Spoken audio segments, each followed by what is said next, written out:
तो दोस्तों जैसे कि ये वीडियो फाइनेंशियल के ऊपर होने वाला है, वीडियो बहुत ज्यादा इंपॉर्टेंट है। वीडियो को बिना स्किप किए पूरा जरूर देखना। सबसे पहले आज मैं आपको बताने वाला हूँ, अगर आपने बैंक में एफडी करवा रखी है या फिर आपने एलआईसी पॉलिसी या किसी भी थर्ड पार्टी कंपनी से कोई भी पॉलिसी ले रखी है, तो आपको इसका कितना रिटर्न मिलेगा, क्या आप फायदे में हैं या फिर नुकसान में हैं, और अगर यदि आप नए साल में पॉलिसी या फिर फिक्स डिपॉजिट की सोच रहे हैं तो आपको करवाना चाहिए या नहीं करवाना चाहिए। इस वीडियो में मैं आपको प्रॉपर गाइड करने वाला हूँ। तो हेलो दोस्तों, मेरा नाम इमरान, आप देख रहे हैं डिजिटल समाधान यूट्यूब चैनल। चलिए वीडियो को शुरू करते हैं।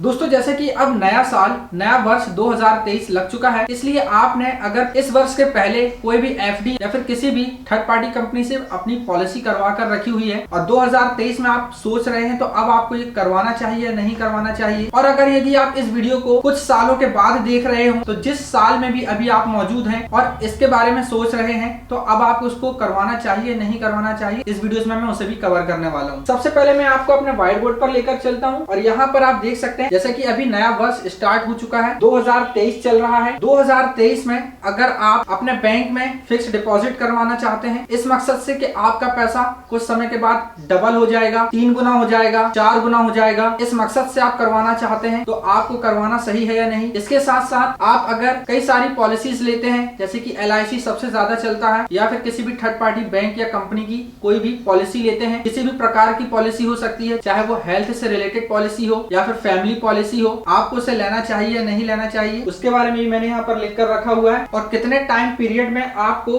कितना रिटर्न मिलेगा उसके बारे में भी मैंने यहाँ पर लिख कर रखा हुआ है। और उसके बाद में आपको यहाँ पर आगे सबसे इंपॉर्टेंट चीज बात बताने वाला हूँ, उसे भी मिस बिल्कुल मत करिए। यहाँ पर आप देख सकते हैं, एक एग्जाम्पल देता हूँ आपको। अगर आप 2023 में 1 लाख रुपए एफडी या फिर एलआईसी जितना भी आपका प्रीमियम होता है आप उतना इन्वेस्ट करते हैं, और आपकी कंपनी या बैंक आपको एक क्लेम करता है कि अगले 10 सालों में या 15 सालों में आपका पैसा डबल हो जाएगा, और इस लालच में आकर के आप इस स्कीम को ले लेते हैं। और हालांकि ये अमाउंट कहीं कहीं आपको ईएमआई के तौर पर देना होता है और कहीं कहीं फिक्स डिपॉजिट में तो आपको एफडी यानी कि एक बार में ही पूरा पैसा जमा करना होता है, और पॉलिसी में आपको उतने साल की ईएमआई बना दी जाती है। तो अगर यदि आप ईएमआई भी बनाना चाहते हैं तो किस प्रकार से बनाएंगे वह भी हम बात करेंगे। तो जैसे कि मैंने यहाँ पर आपको बताया, 2023 में आपने 1 लाख रुपए की अपनी एफडी करवाई और एफडी में आपको 10 या 15 साल में पैसा 2 गुना मिल रहा है या 3 गुना मिल रहा है। मैं यहाँ पर 3 गुने की बात करता हूँ। कोई भी कंपनी या बैंक आपको 10 से 15 साल में 2 गुना देने का ही क्लेम करती है, लेकिन मैं यहाँ पर आपको 3 गुना लेकर के चलता हूँ कि आपने 1 लाख रुपए इन्वेस्ट किया और यहाँ पर आपको 15 से 20 साल में आपको जो टाइम पीरियड दिया गया है उसमें आपको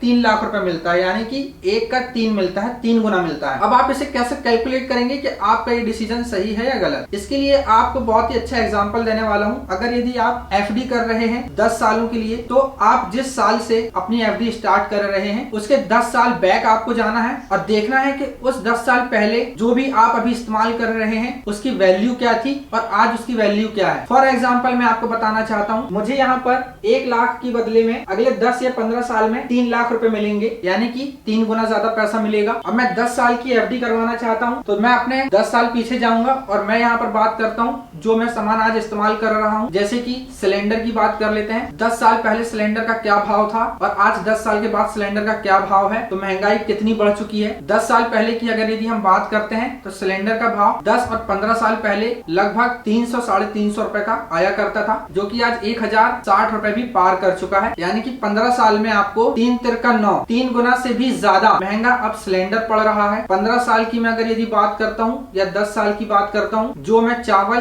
तेल, गेहूं इस्तेमाल किया करता था उसकी भी कीमत अब 3 गुना ज्यादा बढ़ चुकी है। जिस तेल का मैं इस्तेमाल करता हूँ वह 700 से 800 रुपए पूरे कंटेंट आता था, जिसकी कीमत आज लगभग 2300 से 2500 रुपए की है, यानी कि 2.5 गुना से भी ज्यादा उसकी कीमत बढ़ चुकी है। ठीक इसी प्रकार से शक्कर की बात करूं तो शक्कर 20 रुपए किलो से आज लगभग 40-42 रुपए किलो हो चुकी है, तो यहाँ पर भी उसकी कीमत बढ़ चुकी है। दाल इस्तेमाल करते हैं उसकी भी कीमत 3 गुना ज्यादा हो चुकी है। पेट्रोल की हम बात करते हैं तो पेट्रोल 15 साल पहले मैं स्कूल में था और उस वक्त पेट्रोल की कीमत लगभग 45 से 55 रुपए के बीच में थी, जो कि आज 110 120 रुपए हो चुकी है, वहाँ पर भी 2 गुने से ज्यादा महंगाई हो चुकी है। ये मैंने कुछ आपको एग्जाम्पल दिए हैं। ठीक इसी प्रकार से आपको जो भी क्लेम जितने साल देने का वादा करते हैं, अगर यदि वह कहते हैं कि हम आपको आने वाले 10 साल में आपका पैसा डबल करके देंगे, तो आप इसे बिल्कुल भी ना लें, क्योंकि आज आप जितना भी इन्वेस्ट कर रहे हैं आने वाले 10 साल में उसकी वैल्यू उतनी ही होने वाली है जितना कि आज के हिसाब से उन पैसों की वैल्यू है। दोस्तों ये जानकारी काफी सारे लोगों को नहीं होती है, जिसकी वजह से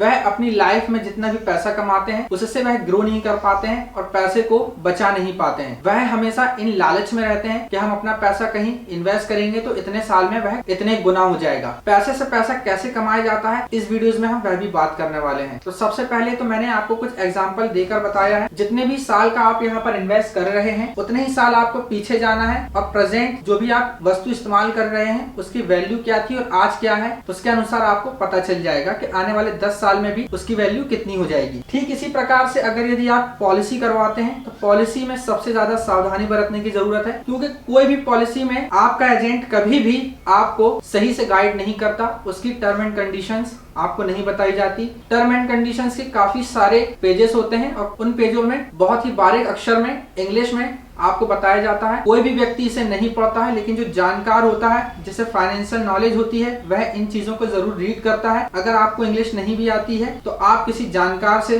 सुझाव लेते हैं, जिससे कि वहां पर एजेंट आपको गुमराह नहीं कर सकता। एजेंट ज्यादा से ज्यादा आपको फोर्स करेगा कि आप जल्द से जल्द उस एग्रीमेंट पर साइन करें और वहां से हो जाती है आपकी लाइफ की बर्बादी स्टार्ट। देखिए पॉलिसी कई प्रकार की होती है। सबसे ज्यादा ट्रेंडिंग में जो पॉलिसी है वह है LIC की, और यहाँ पर काफी सारे लोगों को LIC ने बेनिफिट भी दिया है, क्योंकि ये काफी जानी मानी कंपनी है जो कि पॉलिसी प्रोवाइड कराती है। देखिए आप पॉलिसी लेना चाहते हैं तो पॉलिसी के अलग अलग टर्म एंड कंडीशंस होती हैं कि आप पॉलिसी किस बेस पर ले रहे हैं। ज्यादातर लोगों को पॉलिसी के बारे में जानकारी नहीं होती और वह सिर्फ यही सोचते हैं कि पॉलिसी का मतलब यह होता है कि हमने अपना बीमा करवा लिया। ऐसा नहीं होता है। पॉलिसी का मतलब सिर्फ आपका बीमा नहीं होता है। इसी जानकारी का फायदा उठा करके ये जितनी भी कंपनियां हैं आपको चूना लगाती हैं। सबसे पहले हम जान लेते हैं कि पॉलिसी किन किन टाइप की होती हैं। देखिए एक पॉलिसी आपकी हेल्थ पॉलिसी होती है, जहां पर आपको एजेंट जानकारी नहीं देता है और वह सिर्फ आपको यह दावा कर देता है कि इतने साल के बाद आपको इतना रकम दिया जाएगा, जो कि अमाउंट आप फिक्स्ड डिपॉजिट पर जमा करते हैं और जो पैसा आपको मिलता है ठीक उसी प्रकार से ही आपको यहाँ पर पॉलिसी में भी मिल जाता है। फर्क इतना होता है कि यहाँ पर आपको EMI के तौर पर पैसा जमा करना होता है। अब यहाँ पर गौर से आप समझिए, पॉलिसी नंबर 1, एजेंट आपकी कोई ऐसी पॉलिसी करता है जहां पर आपको 15 साल 20 साल 30 साल आपने EMI पे की, यानी कि पूरी पॉलिसी का पेमेंट आपने पे किया, लेकिन वह आपको रिटर्न के तौर पर नहीं मिलता है। काफी सारे केसेस में एजेंट आपको ये चीज नहीं बतलाते हैं। अगर आपने अपना हेल्थ का बीमा करवा कर रखा हुआ है, फॉर एग्जाम्पल 20 साल का आपने अपना बीमा करवा कर रखा हुआ है और आपने 20 साल तक जो भी आपकी EMI थी आपने कंटिन्यू किया, उस बीच आपकी डेथ हो जाती है, आप मर जाते हैं, तो ही आप इसके लिए एलिजिबल होंगे। तब जो भी पैसा है वो आपकी फैमिली को दे दिया जाएगा। अब अगर इस समय के बीच में आपकी मृत्यु नहीं होती है, आप जीवित रहते हैं, आपकी पूरी EMI आपने अब तक जो भी पे की है वह सारी डूब जाती है, यानी कि आपने जो सुरक्षा कवच लिया हुआ था वह डूब जाता है। चलिए मैं आपको एग्जांपल देता हूँ। आपने कोई भी नई बाइक उठाई होगी, नई कार लिया होगा, आपने यहाँ पर इंश्योरेंस करवाया होगा, 1 साल 5 साल जितने भी साल का इंश्योरेंस करवाया है। आपकी कार का या गाड़ी का एक्सीडेंट होता है तो आप उसे क्लेम ले सकते हैं, और अगर यदि उस इंश्योरेंस पीरियड के अनुसार एक्सीडेंट नहीं होता है कार का या गाड़ी का और टाइम निकल जाने के बाद एक्सीडेंट होता है, तब आप उसका क्लेम नहीं ले सकते। हालांकि आपने इंश्योरेंस की पेमेंट फीस पे कर दी थी, लेकिन उस समय के अंतराल ही आप उस एक्सीडेंट का पेमेंट ले सकते थे, अब नहीं ले सकते। ठीक इसी प्रकार से यहाँ पर भी वह काम करता है। पॉलिसी नंबर 2, ज्यादातर एजेंट पॉलिसी नंबर 1 का ही इस्तेमाल करते हैं। पॉलिसी नंबर 2 पर जो एजेंट आपको 50-50% के दायरे पर रखते हैं तो वह आपकी पॉलिसी नंबर 2 करते हैं। पॉलिसी नंबर 2 में क्या होता है, आपने 10 साल 15 साल 20 या 30 साल जितने साल के लिए भी आपने पॉलिसी ली हुई है, अगर उस समय के अंतराल आपकी मृत्यु हो जाती है तो वह राशि आपके परिवार को दे दी जाती है, और अगर यदि आपकी मृत्यु नहीं होती है तो जितना भी पैसा आपने अब तक जमा करके रखा हुआ है वह प्लस उसका इंटरेस्ट आपको दे दिया जाता है। यानी कि यहाँ पर आपने अब तक जितनी भी राशि इकट्ठा करके रखा है वह पूरी की पूरी राशि आपको दे दी जाती है, साथ में जो भी उसका कुछ इंटरेस्ट होता है वह भी ब्याज आपको दे दिया जाता है, एक्स्ट्रा प्रॉफिट नहीं दिया जाता है। अब आप ये बताइए, आपने 15, 20, 30 सालों तक 5-6 लाख रुपए, 10 लाख रुपए अपने जमा किए किसी कंपनी में, इतने साल के बाद आपको वह पैसा मिला, उस वक्त उन पैसों की वैल्यू क्या होगी? आज से मैं बताता हूँ 15-20 साल के बाद 5 लाख की वैल्यू क्या हो जाएगी? कुछ भी नहीं। उस वक्त महंगाई अपने चरम सीमा पर होगी। अब हम बात करते हैं पॉलिसी नंबर 3 के बारे में। पॉलिसी नंबर 3 पॉलिसी नंबर 2 से मिलती जुलती ही है। यहाँ पर भी आप जितने भी समय के लिए अपना EMI पे करते हैं, जो भी अमाउंट होता है आपका, मृत्यु हो जाती है तो राशि आपकी फैमिली को दे दी जाती है। मृत्यु अगर नहीं होती है तो आपने जितना भी अमाउंट जमा किया है उस अमाउंट का 2 गुना आपको वापस कर दिया जाता है। वह समय होता है कम से कम 20 साल, 18 से 20 साल तक उसके लिए आपको अपनी पॉलिसी रखनी होगी, क्योंकि उन 18 से 20 साल में आपके द्वारा दिए गए पैसों से वह कंपनी अलग अलग जगह पर इन्वेस्ट करके उससे 4 से 5 गुना पैसा कमा लेगी। किन्हीं जगह पर तो 10 से 15 गुना ज्यादा भी पैसा वह आपसे कमा लेती है और आपको बस 2 गुना लालच देकर पैसा वापस कर देती है। तो ये थी पॉलिसी नंबर 3। अब हम बात करते हैं पॉलिसी नंबर 4 के बारे में। यहाँ पर आप जो भी पॉलिसी लेते हैं, आपको अगर शंका है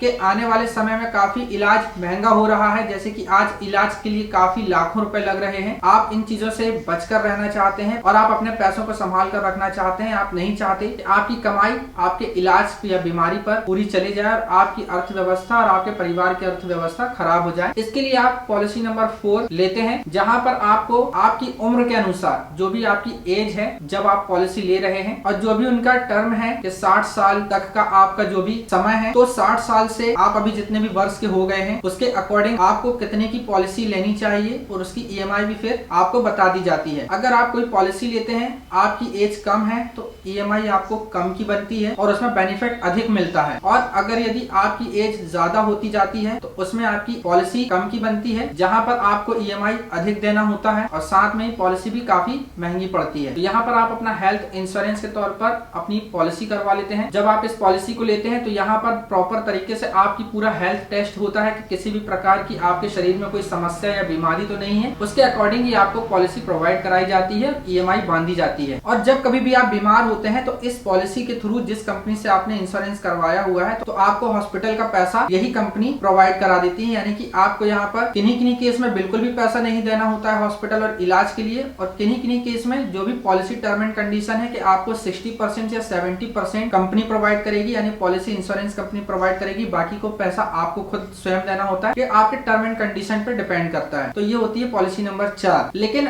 हम बात कर रहे हैं यहाँ पर हेल्थ की, तो यहाँ पर मैंने अभी आपको 4 पॉलिसी के बारे में बात की है। यहाँ पर हेल्थ पॉलिसी आप इन चारों में ही ले सकते हैं, लेकिन क्या आप मुझसे एक बात बताइए, काफी सारे लोग या काफी सारे पेरेंट्स जिन्होंने अभी पॉलिसी लेकर के रखा हुआ है, आप जब से पॉलिसी लेकर के रखे हैं, क्या आपने आज तक हेल्थ इंश्योरेंस पॉलिसी का फायदा उठाया है? नहीं उठाया होगा। अब पॉलिसी नंबर 4 पर आपको यहाँ पर जितने समय यानी कि जितने साल तक के लिए कवर किया जाता है, उसके बाद अगर आप बीमार पड़ते हैं या बीमारी आपको लगती है, तब आपने जितना भी पैसा हर साल की इंस्टॉलमेंट में आपने जमा किया है वह पूरा पैसा डूब जाता है, यानी कि ना ही आपको पैसा डबल होकर के मिलता है, ना ही इसका इंटरेस्ट मिलता है, ना ही आप इसका बेनिफिट बाद में उठा पाते हैं। जितने साल तक के लिए आपको शंका थी कि जो भी माहौल चल रहा है आप बीमारी का शिकार हो सकते हैं, तो आपने डर के मारे अपना इंश्योरेंस करवा लिया और हर साल उसकी EMI आप पे करते जा रहे हैं और आप बीमार नहीं पड़ते हैं, और वह साल खत्म हो जाता है जब तक कि आपकी पॉलिसी चल रही होती है। उसके बाद आप बीमार होते हैं तो जितना भी पैसा आपने इतने सालों में कंपनी को दिया है वह पैसा आपका डूब जाता है, आपको पैसा नहीं दिया जाता, ना ही इसमें किसी प्रकार का आपको कवर दिया जाता है और ना ही किसी भी प्रकार का कोई इंटरेस्ट दिया जाता है, ना ही कोई बेनिफिट दिया जाता है पॉलिसी नंबर 4 में। हाँ, तो मैं बोल रहा था कि अभी जितने भी पेरेंट्स इस वीडियोस को देख रहे हैं, आप मुझे ये बताइए, आपने अगर पॉलिसी करवा करके रखी हुई है, आपके परिवार में जिसकी भी पॉलिसी है, आप कभी भी बीमार पड़ते हैं, छोटी मोटी बीमारी भी होती है, चाहे वो सर्दी जुकाम हो, जहाँ पर आप 10,000, 15,000, 20,000, 25,000, भले ही 1,000 रुपए क्यों ना हो, 500 रुपए क्यों ना हो, आप अपने प्राइवेट डॉक्टर को दे आते हैं। यह पैसा आपने कभी अपने LIC कंपनी से या इंश्योरेंस कंपनी से मांगा है? नहीं मांगा होगा। 99.9% केसेस में लोग LIC कंपनी से पैसा नहीं मांगते हैं, यही उनका बेनिफिट होता है। फिर आपका मतलब ही क्या निकला पॉलिसी करवाने का? आपने आखिर पॉलिसी क्यों करवाया जब आप उसका बेनिफिट ही नहीं ले रहे हैं? सबसे इंपॉर्टेंट चीज मैं आपको यहाँ पर बताने जा रहा हूँ, जो कि इस कंपनी का राज खोलने वाला है। काफी सारे केसेस में ऐसा होता है, पेरेंट्स अपनी पॉलिसी करवा लेते हैं, इनकेस अगर वह नहीं रहते हैं तो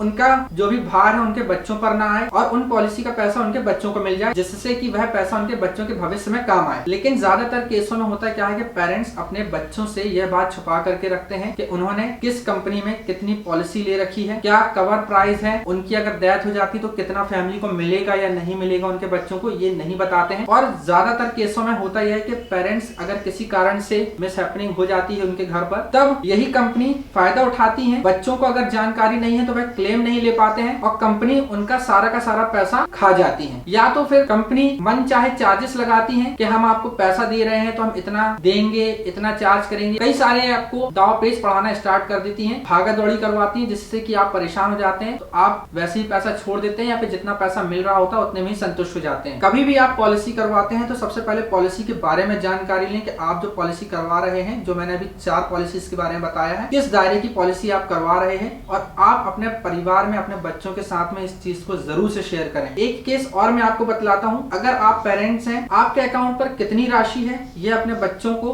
अवश्य बताएं। कौन सी स्कीम आपने अपने बैंक में ले रखी है यह भी अपने बच्चों के साथ जरूर शेयर करें। इनकेस कोई मिसहैपनिंग होती है तो बैंक कभी भी नहीं चाहेगा कि वह राशि आपके परिवार के हाथ में लगे, क्योंकि आपका परिवार उससे अज्ञात रहेगा और उसका फायदा ये कंपनीज और बैंक उठाते रहते हैं। मैं यहाँ पर एक एग्जांपल देता हूँ। मेरे रिलेटिव में उन्होंने अपने बच्चों को इस चीज के बारे में भनक नहीं होने दी कि उनके खाते में इतना अमाउंट है, यानी कि उन बच्चों के माता पिता दोनों ही उनकी मृत्यु हो चुकी थी। अब इस केस में माता पिता के अकाउंट पर रखी हुई राशि उनके बच्चे इस्तेमाल नहीं कर पा रहे थे और अंतिम संस्कार के लिए उन बच्चों ने एटीएम से पैसा अपने फादर के अकाउंट से निकाला तो बैंक ने उनके फादर के अकाउंट को फ्रीज कर दिया और साथ में उन पर क्लेम कर दिया कि आपने बिना जानकारी दिए इस अकाउंट से पैसे निकाला है और पैसे को पूरी तरह से फ्रीज कर दिया गया। अब बच्चे इतनी खराब स्थिति में थे कि उनको घर चलाना मुश्किल था, अंतिम संस्कार के लिए पैसे एकत्रित नहीं हो पा रहे थे और साथ ही साथ काफी सारी समस्याओं का सामना करना पड़ा, काफी सोर्स लगाना पड़ा, तब कहीं जाकर के वह पैसा निकल पाया है। जिसे इसके बारे में जानकारी रहती तो पैसा निकलवा लेता है, बाकी आम नागरिक इन पैसों को नहीं निकलवा पाते हैं। फिर जो भी पेरेंट्स अपने बच्चों की सुरक्षा के लिए पैसा एकत्रित करते हैं वह जीवन भर मेहनत करके जो पूंजी वह इकट्ठा करते हैं अपने बच्चों के भविष्य के लिए और उनकी मेहनत से कमाए गए पैसों का लाभ उनके बच्चों को नहीं मिल पाता है। तो इस प्रकार से आप इस वीडियो से कुछ सीख ले सकते हैं। और फाइनेंशियल रिकॉर्ड के बारे में आप कुछ और जानकारी हासिल करना चाहते हैं तो मैं यहाँ पर आपको एक बुक रिकमेंड करना चाहूंगा जिसका नाम है why we want you to be rich. आप फाइनेंशियली फ्रीडम होकर कैसे